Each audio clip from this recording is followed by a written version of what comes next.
植木チャンネル。私の場合はなんですけども、結構コミュニケーションが課題だったなと自分では思っていて、酔っ払って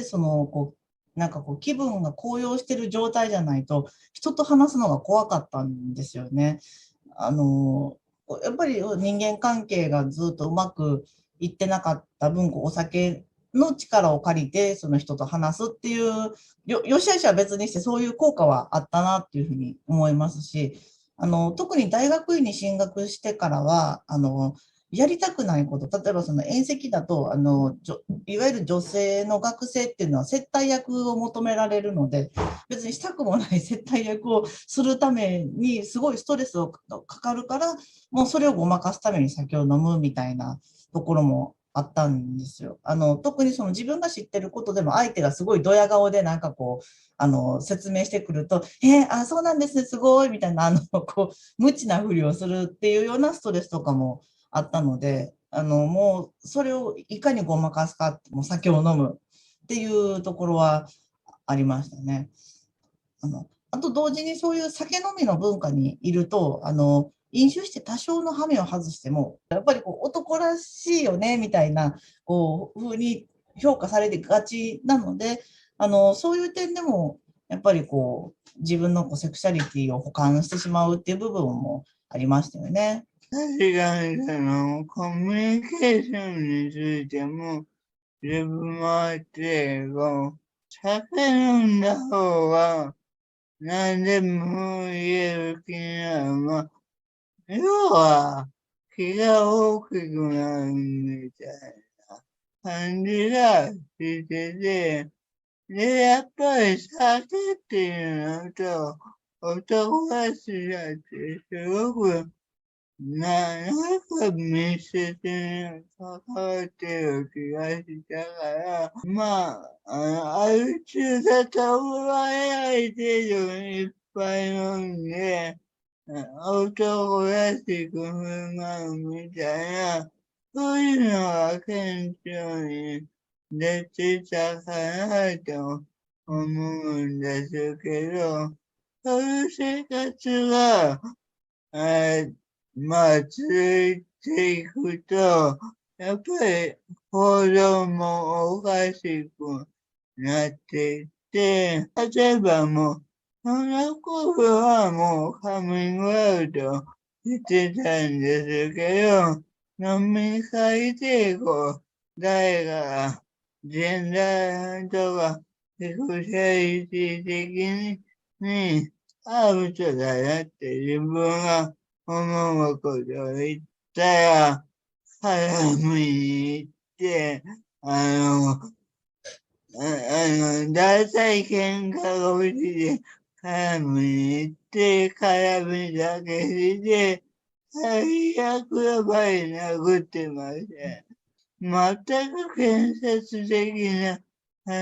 はできなくて、暴力に訴えたり、そういう傾向があって、なんかカラオケボックスに知らない人が入ってきて、その時も怪しいやつだと思って、お前誰やれとか言って、胸ぐらつかんだり、ちょっとやっぱり人ですよね。うん、なんか、あの、今の植木さんから想像できないぐらい怖い人ですね。ちょっとだからもう、だんだんもう、関わりたくないやつになっていって、あいつら飲むと、ややこしいみたいな。いや、本当にややこしかったですけど、まあ、そこは否定できないみたいなね。うん、でも、そこがやっぱり行動がどんどんおかしくなっていって、朝気がついたら、ここどこみたいなことがあって、多分、どっかに飲みに行ってたと思うんだけど、道間違えて、さまよって、そのまま意識を失って、道端で寝てたとかありますね。今時はそういうのないですが。私は、終電の電車で、酒飲んで帰る時に乗った電車の連結部で、でーって書いて、そのままそこで、こうグデーってなってたら、車掌さんが、一応見回りにこう行くんだけど、気づかれなくって、うわやばい、どうしようみたいなことがあったんですよね。その状況でもなんかこう、面白おかしくネタとして話してしまったりするので、なんかそういうところもお酒をやめる理由にはなかなかならなかったんですよね。あの、あと、こう、目が覚めたら、なんかこう、身に覚えのないあざがあっちこっちにできてるんあ、ですよ。ある、あります。あるですよね。で、多分なんか酔っ払って、その階段から落ちたっぽいんだけども、まあ、覚えてないし、とりあえずまあ布団まで帰ってきてるから、まあいいかって言って、またチューハイ開けての飲み出すみたい向かいだけですね。な。そう日本語はね、便利でね、迎え酒という言葉があるんですよね。植木さんは、あれですか、こう、国土交になった時とかってどうしたんですか？とりあえず、その時は、携帯があったので、調べて帰ったんですけど、終電の時って、朝までじゃ気づかれずに、私の場合はなんですけど、たまたま、こう終電で車庫に入った電車と入れ替わりに、出発する電車があったので、急遽その車掌さんにこう、まだ中に人がいます、残ってますって声をかけて、急遽その出発する電車に移動させて、ぴょんって飛び乗って一応帰れたんですけど、よかった。本当よかった。でも、あの頃って、朝の始発とかを待ってると、なんかこう、電車のなんだろう、椅子、当時はね、一人分ずつの区分けとかがない、長い椅子だったんですけど、この人一晩中車庫で寝てたんやろうな、みたいな、サラリーマン風の人とかがね、始発の電車にいたりしたので、多分当時はわりかしあるあるだったんじゃないかなって。ね、あと、携帯とか財布もどこ行ってんっていうのもありません？あの、あり、私はたまたま今までないんですけど、よくアル中の人って、こう、落っことしたのか、こう、それとも、道端で寝てるうちにすられたのか、わかんない状態で、こう、いろいろなくしてることはありませんか？自分結構あったんですね。財布は多分2回ぐらいなくしてて、でも、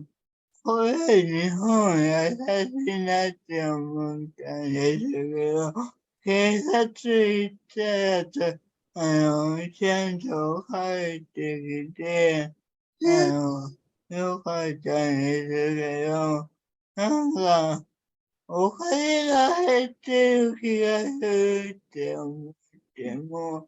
自分でもう金銭管理ができないのと、あんまりこう、そういうことを人に知られたくないし、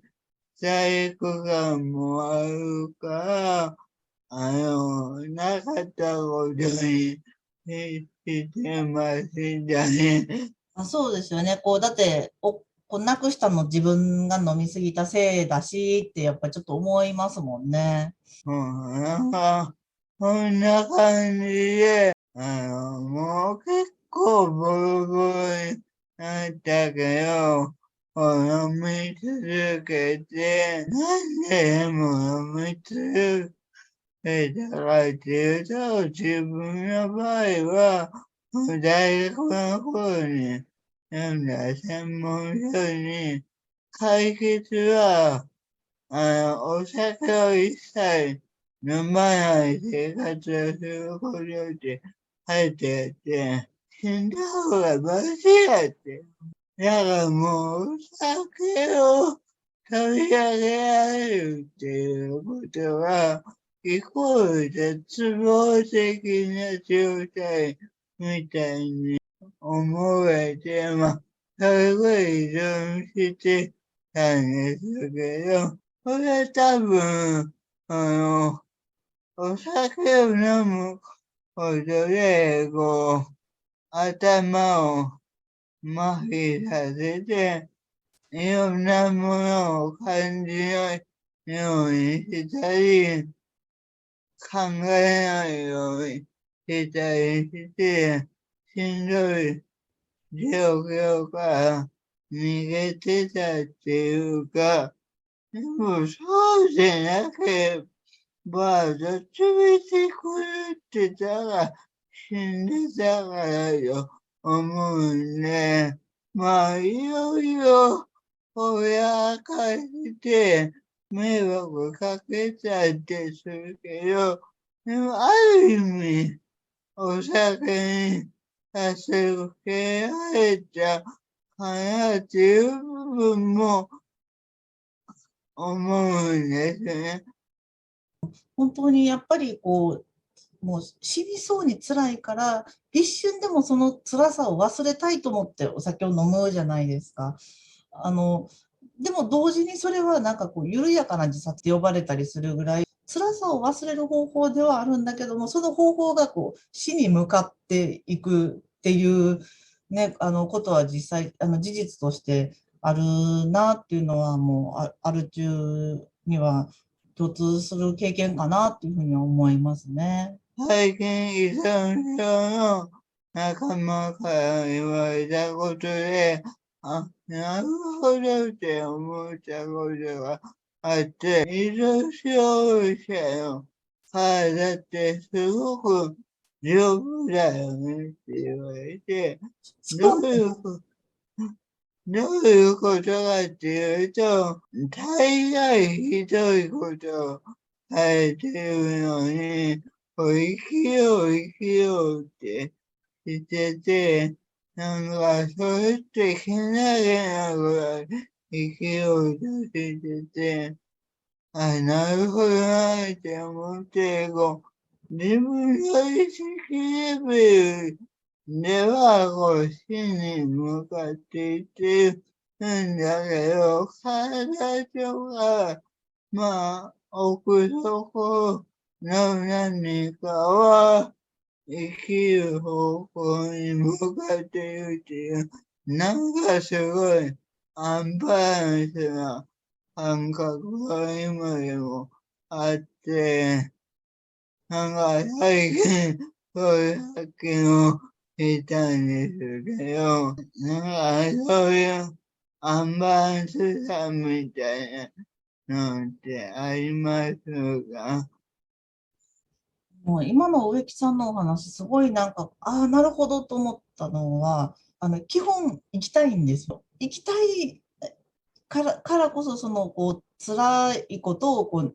何かしらで忘れたいっていう気持ちはめちゃくちゃ強くて、生きてても死んでても、どっちでもいいんですみたいな、その仙人みたいな枯れた気持ちっていうのは一切ないですよね。もう生きたくてしょうがないっていう、なんか自分の中の、あの、すごい生きることへの執着みたいなのは、なんかお話聞いてて、すごい心当たりがあるって思いました。なんか、そういうので、やっぱ仲間同士、っていうか、依存症者同士でないと、